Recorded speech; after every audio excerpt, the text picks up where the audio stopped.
السلام علیکم ورحمۃ اللہ وبرکاتہ۔ محترم ناظرین، حضرات و خواتین، MPEC رقیہ گروپ مغل پورہ حیدرآباد الحمدللہ آج ایک اہم ٹاپک پر اور ایک اہم مسئلے پر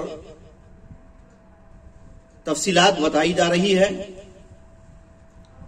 آج کا ٹاپک ہے، عنوان ہے استخارہ۔ استخارہ کیا ہے؟ استخارہ کی دعا کیا ہے؟ استخارہ کسے کہتے ہیں؟ اس کی اہمیت کو سمجھانا ہے آپ کو۔ تو سب سے پہلے ہم دین و شریعت کی روشنی میں استخارہ کی اہمیت کو سمجھنے کی کوشش کریں گے۔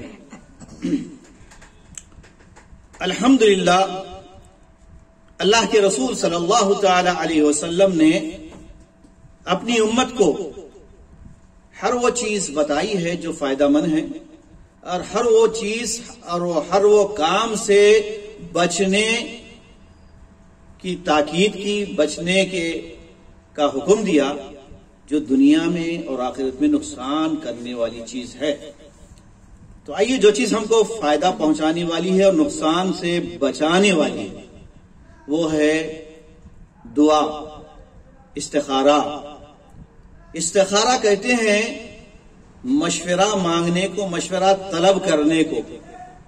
باب استفعال سے ہے یہ، یعنی مشورہ طلب کرنا، اللہ تعالی سے کوئی خیر کے کام کا، بھلے کام کا مشورہ کرنا، اللہ تعالی سے مشورہ طلب کرنا، اسے کہتے ہیں استخارہ۔ ہم دنیا میں بہت سارے کام کرتے ہیں، لیکن ہم ایک بنیادی غلطی ہم کر جاتے ہیں۔ ہماری بنیادی غلطی یہ ہوتی ہے کہ ہم کام شروع کرنے سے پہلے استخارہ نہیں کرتے۔ ہم پلاننگ سے پہلے، ہم کام کرنے سے پہلے پلاننگ نہیں کرتے، منصوبہ نہیں کرتے، جبکہ شریعت ہم کو حکم دیتی ہے کہ ہر کام کرنے سے پہلے سوچ سمجھ کر کام کیا جائے اور منصوبہ بنایا جائے، پلاننگ کی جائے۔ پلاننگ کرنا، منصوبہ بنانا، یہ اللہ کے نبی صلی اللہ علیہ وسلم کی سنت رہی ہے۔ اللہ تعالیٰ نے خود مسلمانوں کو قرآن میں حکم دیا، وَشَاوِرْهُمْ فِي الْأَمْرِ۔ اللہ تعالیٰ نے نبی سے فرمایا کہ آپ لوگوں سے مشورہ طلب کیجئے۔ ایک تو لوگوں سے مشورہ طلب کرنا یہ امت کا اجتماعی مسئلہ ہے، اجتماعی ایشو ہے کہ پوری امت اپنے ملی مسائل کے لیے، سماجی مسائل کے لیے، ملکی مسائل کے لیے آپس میں بیٹھ کر پلاننگ کریں، مشورہ کریں، سوچ بچار کریں کہ ہم کو آئندہ کیا کرنا ہے۔ سابقہ غلطیوں کو دہرائے بغیر ماضی کے حالات سے اور ماضی کے مسائل سے، مشکلوں سے چھٹکارا پانے کے لیے ہم کو آئندہ کی، فیوچر کی پلاننگ کرنا ہے، اسے مشورہ کہتے ہیں۔ لیکن جب یہی معاملہ انفرادی طور پر ہوتا ہے، مثال کے طور پر آپ کا اپنا کوئی پرسنل معاملہ ہے، آپ کی شادی کا مسئلہ ہے، شادی کا پرابلم ہے کہ آپ شادی کرنا چاہتے ہیں، یا آپ جو ہے کاروبار کرنا چاہتے ہیں، آپ کے کاروبار کا مسئلہ ہے، یا آپ کہیں پر نوکری کرنا چاہتے ہیں، جاب کرنا چاہتے ہیں، تو یہ سارے مسائل ہیں۔ ان مسائل میں آپ دھڑلے سے فوری کوئی آفر آنے پر قدم نہ اٹھائیں، بلکہ ان سارے کاموں کے لیے اگر رشتہ آ گیا ہے تو فوری ہاں نہ کہہ دیں۔ نوکری آ گئی ہے، نوکری جاب مل رہا ہے، فوری جو ہے سڈن سے آپ پاسپورٹ بھیج دیے، اپنے ڈاکومنٹ بھیج دیے، نہیں۔ اس سے پہلے آپ کو ایک اہم کام کرنا ہے، اسی کے تعلق سے میں آپ کو بتا رہا ہوں۔ وہ کیا ہے؟ استخارہ۔ اب استخارہ کے تعلق سے بہت سارے مسلمانوں میں ایک غلط فہمی یہ ہے کہ وہ کہتے ہیں کہ استخارہ میں مولانا آپ ہمارا استخارہ نکالیے، استخارہ دیکھیے، غلط چیز ہے یہ۔ پاکستان کا ایک چینل جو کیو ٹی وی کے نام سے ہے، مکمل طور پر وہاں بیٹھ کر مولانا جو ہے کسی کے نام دیکھتے ہی نام کا استخارہ نکالتے ہیں۔ یہ غلط ہے، شریعت کے خلاف ہے۔ کوئی کسی کا استخارہ نہیں دیکھ سکتا، کوئی کسی کا استخارہ نہیں نکال سکتا۔ یہ سب لوگوں نے دین میں مداخلت کی ہے۔ اللہ کے رسول صلی اللہ علیہ وسلم نے ہمیں کیا حکم دیا، میں آپ کو حدیث کے حوالے سے بتا رہا ہوں۔ حدیث نوٹ کیجئے، صحیح بخاری حدیث نمبر 1162 1162 یہ حدیث ہے استخارہ کے بارے میں۔ اب اس کی تفصیل سنیے، استخارہ کی دعا کیا ہے وہ بھی میں آپ کو بتاؤں گا۔ آپ انشاءاللہ اس طریقے پر عمل کریں گے تو آپ کا پورا معاملہ اللہ کے حوالے ہو جائے گا۔ اللہ تعالیٰ جو ہے آپ کے معاملے میں انشاءاللہ بہتر ہی کرے گا، کیونکہ بندے کو اللہ سے امید رکھنا ہے، اللہ تعالیٰ سے مایوس نہیں ہونا، اللہ تعالیٰ پر توکل کرنا، تقدیر پر بھروسہ کرنا، ناشکری سے بچنا، نافرمانی سے بچنا، غلط کاموں سے بچنا۔ جب آپ یہ کام کرنے سے پہلے مشورہ طلب کریں گے، استخارہ کریں گے، تو انشاءاللہ آپ کے کام میں خیر و برکت ہوگی، کام خیر والا ہوگا، اچھائی کا ہوگا، اس میں شر نہیں ہوگا انشاءاللہ۔ تو عمل کریں گے آپ انشاءاللہ۔ جب آپ کوئی کام کرنا چاہتے ہیں یا شادی کرنا چاہتے ہیں، شادی کا ارادہ کر رہے ہیں، یا پھر کوئی رشتہ دیکھ رہے ہیں، کہیں آپ دکان ڈالنا چاہتے ہیں، کہیں آپ کو جو ہے جاب کرنا ہے، نوکری کرنا ہے، یا کوئی بھلا کام کرنا ہے، کچھ بھی بھلا کام کرنے سے پہلے اللہ تعالیٰ سے اس کام کے بارے میں آپ دعائے استخارہ کریں گے۔ تو استخارہ کا مطلب ہے اللہ تعالیٰ سے خیر اور بھلائی طلب کرنا، اس کو کہتے ہیں استخارہ۔ تو سمجھ گئے استخارہ؟ اب آئیے استخارہ کی اہمیت کیا ہے۔ اتنی بڑی اہمیت ہے الحمدللہ کہ حضرت جابر بن عبداللہ رضی اللہ عنہ بیان کرتے ہیں کہ اللہ کے رسول صلی اللہ تعالی علیہ وسلم ہمیں تمام کاموں میں استخارہ کرنے کا حکم دیتے، استخارہ کی تعلیم دیتے تھے، استخارہ کے بارے میں سکھاتے تھے، استخارہ کے بارے میں ہم کو بتاتے تھے، اور ایسے آپ صلی اللہ علیہ وسلم استخارہ کرنے کی تعلیم دیتے تھے جیسے قرآن کریم کی کوئی سورت کی تعلیم دے رہے ہو۔ قرآن کریم اللہ کی کتاب، یہ قرآن کریم ہے، اس کی کوئی تفسیر، کوئی آیت کا مطلب اللہ کے نبی جیسے بتاتے تھے، اسی طرح استخارہ کے بارے میں نبی صلی اللہ علیہ وسلم سکھاتے تھے اپنے صحابہ اکرام کو۔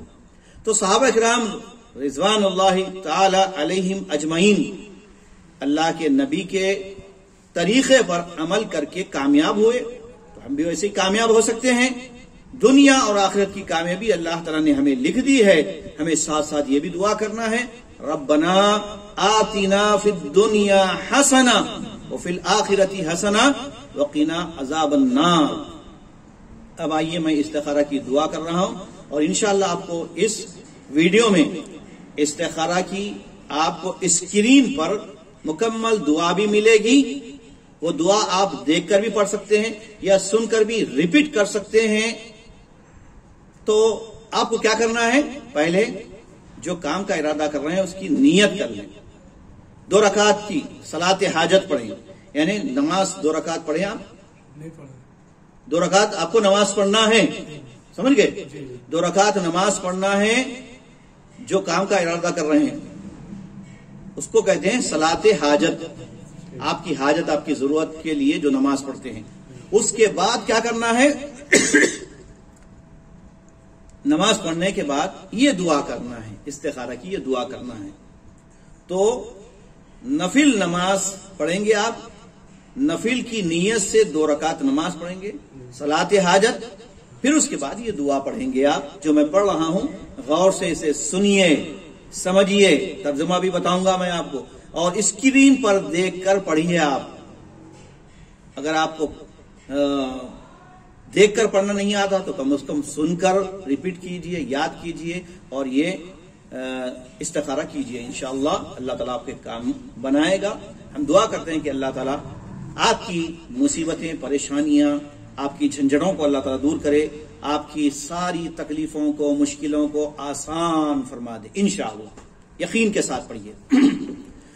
اللہم انی استخیرک، اللہم انی استخیرک بعلمک واستقدرک بقدرتک واسألک من فضلک العظیم فإنک تقدر ولا اقدر وتعلم ولا اعلم وانت علام الغیوب. اللهم إن كنت تعلم أن هذا الأمر خير لي في ديني ومعاشي وعاقبة أمري فاقدره لي ويسره لي ثم بارك لي فيه.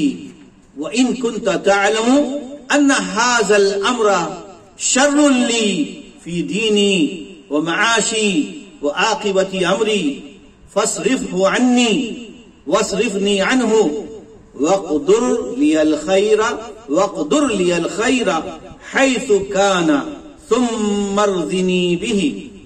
یہ حدیث جو میں نے آپ کے سامنے یہ دعا جو پڑھی ہے اس کو بھی آپ ریپیٹ کیجئے، ایسے ہی پڑھیے. پھر ایک مرتبہ پڑھتا ہوں، اس کے بعد ترجمہ آپ کو پیش کروں گا. اللهم انی استخیرک بعلمک، اللهم انی استخیرک بعلمک واستقدرك بقدرتك واسألك من فضلك العظيم فإنك تقدر ولا اقدر وتعلم ولا اعلم وانت علام الغيوب.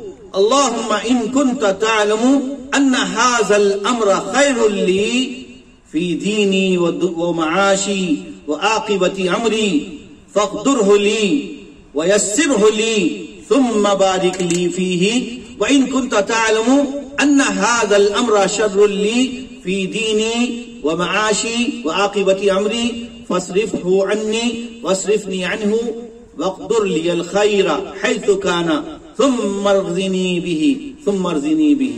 یہ دعا مکمل ہو گئی. اب ترجمہ سنیے. اے اللہ، میں تیرے علم کی مدد سے بھلائی طلب کرتا ہوں اور تیری قدرت کی مدد سے مانگتا ہوں اور تجھ سے تیرے فضل عظیم کا سوال کرتا ہوں. بے شک تو ہی قدرت رکھتا ہے اور میں نہیں رکھتا، تو ہی جانتا ہے میں نہیں جانتا، تو ہی غیب جاننے والا ہے.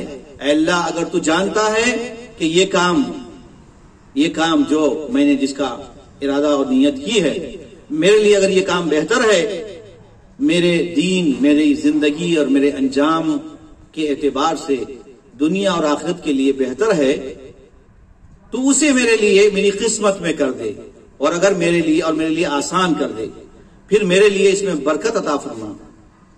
اور اگر تیرے علم کے مطابق یہ کام میرے لیے، میرے دین، میری معیشت اور میرے انجام کار میں برا ہے، صحیح نہیں ہے، تو اسے مجھ سے دور کر دے اور مجھے اس سے دور کر دے اور میری قسمت میں، میری تقدیر میں خیر و بھلائی کر دے.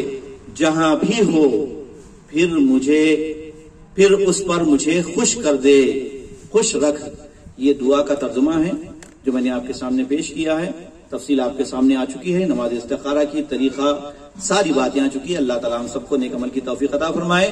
آمین. ربنا تقبل منا انك انت السميع العليم وتب علينا انك انت التواب الرحيم. واخر دعوانا ان الحمد لله رب العالمين. السلام علیکم ورحمۃ اللہ وبرکاتہ.